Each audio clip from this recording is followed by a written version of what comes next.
Mesdames, Messieurs, bonjour et bienvenue à l'écoute de cette autre édition de votre revue de presse. Nous sommes le mardi 28 juillet 2020 au Cameroun.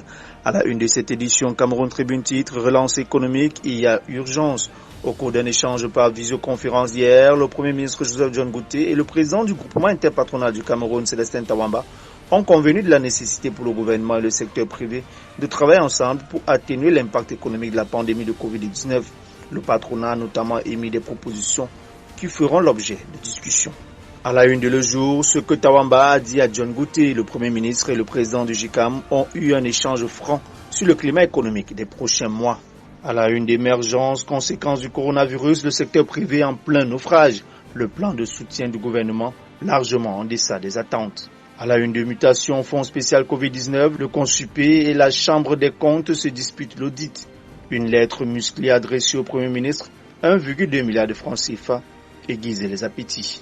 Toujours à la une de Le Messager santé dans le labyrinthe de la gestion du fonds Covid-19. Alors que l'affaire agite l'opinion depuis 2 semaines, le PM apporte des clarifications. À la une d'Info Matin Covid Business, Manaouda Malachi dos au mur. Éclaboussé par les dénonciations de l'honorable Jean-Michel Ninche, le ministre de la Santé publique peine à justifier la gestion des milliards mis à sa disposition. Toujours la une de Cameroun Tribune BEPC, plus de 212 000 candidats à l'assaut. Hier, les postulants de la session bilingue ont débuté par l'épreuve de Oral Communication. Ce matin, les épreuves écrites démarrent pour tous sur l'ensemble du territoire national.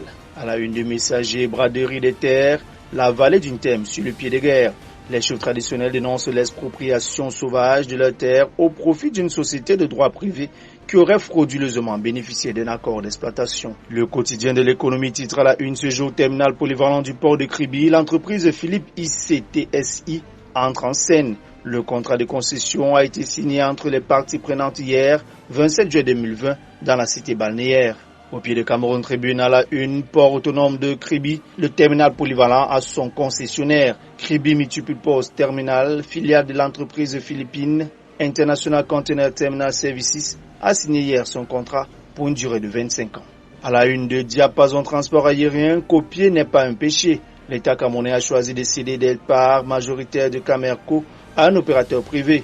En attendant ce plan de restructuration, voici le modèle de gestion de la compagnie éthiopienne, première au classement africain et 4e mondial. Et pour terminer en sport, le messager titre Stade de Lembe, l'éternel brouillard. Mesdames, Messieurs, merci infiniment de votre aimable attention. Prenons rendez-vous demain mercredi pour la 3e production de la semaine de votre revue de presse.